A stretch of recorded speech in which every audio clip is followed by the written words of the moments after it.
Uniform civil code क्या है? Uniform civil code आखिर uniform civil code Uttar Pradesh के साथ ही अलग अलग राज्यों में लागू करने की तैयारी क्यों की जा रही है?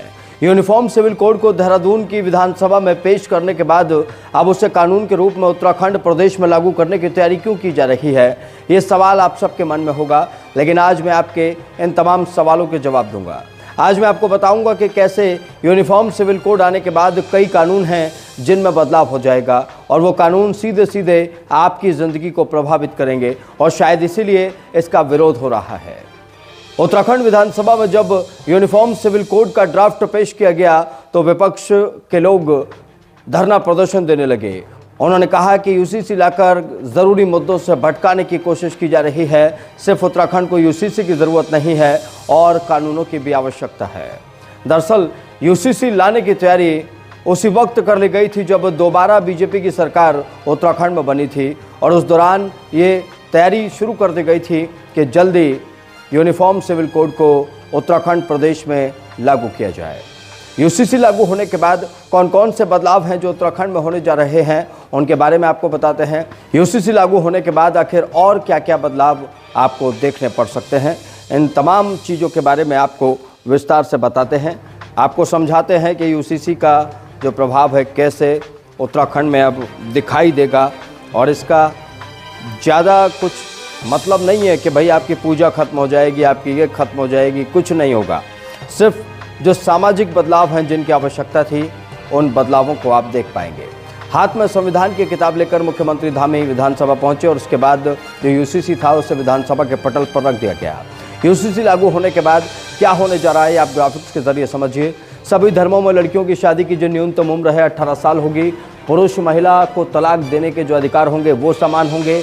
लिव इन रिलेशनशिप डिक्लेयर करना ज़रूरी होगा। जी हाँ, आप देखते थे शहरों में कि लिव इन रिलेशन में लड़का लड़की रह रहे हैं, कुछ पता नहीं है, कुछ नहीं है, उसके बाद अलग हो गए हैं, तो वो अब उत्तराखंड में डिक्लेयर करना ज़रूरी होगा। लिव इन रजिस्ट्रेशन नहीं कराने पर 6 महीने की सज़ा होगी। अगर आप लिव इन में रह रहे हैं और अगर आप रजिस्ट्रेशन नहीं करा रहे हैं तो आपको 6 महीने की सज़ा होगी। लिव इन में पैदा बच्चों को संपत्ति में समान अधिकार दिया जाएगा। महिला के दोबारा विवाह में कोई शर्त नहीं है। अनुसूचित जनजाति दायरे से बाहर कर दी गई है। बहु विवाह पर रोक लगा दी गई है। पति या पत्नी के जीवित रहते दूसरी शादी नहीं होगी, ये यूसीसी में कहा गया है। शादी का रजिस्ट्रेशन ज़रूरी होगा। बिना रजिस्ट्रेशन के किसी भी तरीके की कोई सुविधा नहीं मिलेगी। उत्तराधिकार में लड़कियों को बराबर का हक होगा, यानी कि अब जो लड़कियां हैं उन्हें बराबर का हक मिलेगा। अब दूसरा सेगमेंट इसका समझ लेते हैं कि यूसीसी लागू होगा तो क्या होगा। हर धर्म जो कि धर्म है, हर धर्म में शादी तलाक के लिए एक ही कानून हो जाएगा। जो कानून हिंदुओं के लिए है वही दूसरों के लिए भी लागू होगा। बिना तलाक के 1 से ज़्यादा शादी नहीं कर पाएंगे। मुसलमानों को 4 शादी करने की छूट नहीं रहेगी। ये मुसलमानों के लिए खास तौर पर ध्यान देने वाली बात है। यूसीसी से अब जो नहीं बदलेगा उस चीज़ को भी समझ लीजिए। धार्मिक मान्यताएं जो हैं भाई, आप किसी की भी इबादत करते हैं उस पर कोई फ़र्क नहीं पड़ेगा, कोई फ़र्क नहीं पड़ेगा। धार्मिक रीति रिवाज आप क्या पहनते हैं, कैसे पूजा करेंगे, कोई फ़र्क नहीं पड़ेगा। ऐसा नहीं है कि शादी आपकी, अगर आप मुसलमान हैं तो पंडित कराने आएगा और आप हिंदू हैं तो मौलवी कराने आएगा, नहीं, पंडित और मौलवी वही सब रहेगा सेम।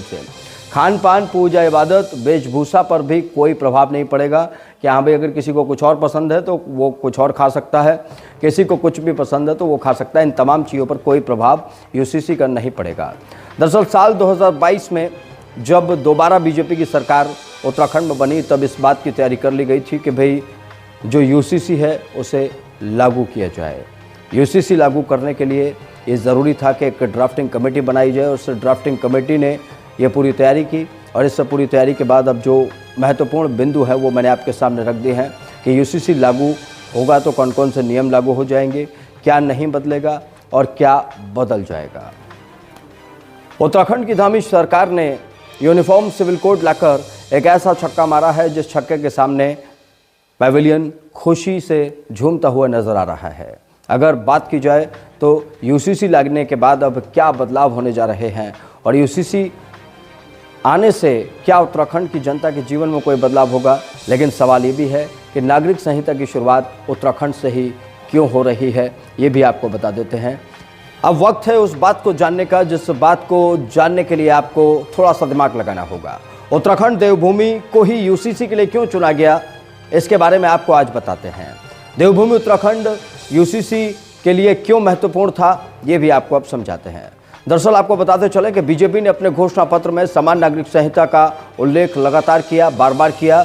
राजनीतिक विश्लेषकों का ये मानना है कि इसका लाभ भी बीजेपी को चुनाव में मिलेगा, लेकिन बीजेपी इसे पूरे देश में एक साथ लागू नहीं कर सकती थी, इसलिए उसने एक छोटे से राज्य को चुना जिसका नाम है देवभूमि उत्तराखंड। सबसे पहले इसे उत्तराखंड में लागू करके देखा जाएगा, क्या व्यवस्थाएं होती हैं, क्या समस्याएं होती हैं, उनका मूल्यांकन किया जाएगा। अगर इसके बेहतर और सकारात्मक परिणाम आए तो इसे पूरे देश में भी लागू किया जा सकता है। तो मतलब आप ये समझ लीजिए, एक तरीके से देवभूमि समान नागरिक संहिता का एक ट्रायल है। और दूसरी इसकी सबसे बड़ी वजह अगर आपको बताते चलें, जो उत्तराखंड है वो कम मुस्लिम आबादी वाला क्षेत्र है और यहाँ बीजेपी की सरकार है। बीजेपी इसे यहाँ आसानी से लागू भी करा सकती है। और अगर बीजेपी की अगर बात की जाए तो बीजेपी अगर इस कानून को पूरे देश में लागू करने की कोशिश करती, एक साथ लाती, तो यूपी, कर्नाटक और अन्य बड़े राज्य जो हैं वहाँ पर बड़े पैमाने पर विरोध शुरू हो सकता था। क्योंकि आपने देखा था NTCA प्रोटेस्ट हुआ था, उस दौरान अलग अलग जगह पर लोग इकट्ठे हुए थे और इस कानून का विरोध कर रहे थे। अगर बात की जाए तो भाई समान नागरिक संहिता जो है उसको लेकर पूर्वोत्तर राज्यों में भी विरोध है। वहाँ के जो जनजातीय हैं वो इससे उनकी पहचान खत्म होने का जो मुद्दा है वो उठाकर इसका विरोध करते हैं। चुनाव के समय बीजेपी पूर्वोत्तर में भी कोई बड़ा मुद्दा विपक्ष को नहीं देना चाहती और कोई बड़ा नुकसान अपने लिए पैदा नहीं करना चाहती। उत्तराखंड में आसानी से लागू करवाने के बाद यहाँ मुस्लिमों और अन्य अल्पसंख्यकों के अधिकारों पर कोई फर्क न पड़ने की दलील भी बीजेपी आने वाले वक्त में देगी। वो बताएगी कि भाई देखिए, हमने उत्तराखंड में लागू किया, छोटे से मुसलमान हैं और तमाम अन्य कम्युनिटीज़ भी हैं, उन पर कोई फर्क नहीं पड़ा, बल्कि उनका जीवन और बदल गया। इससे पूरे देश में अल्पसंख्यकों के मन में जो आशंकाएं हैं उन्हें भी खत्म किया जाएगा। बीजेपी ने तैयारी की है कि भाई कैसे आने वाले वक्त में चुनाव में सभी को साथ लेकर चला जाए।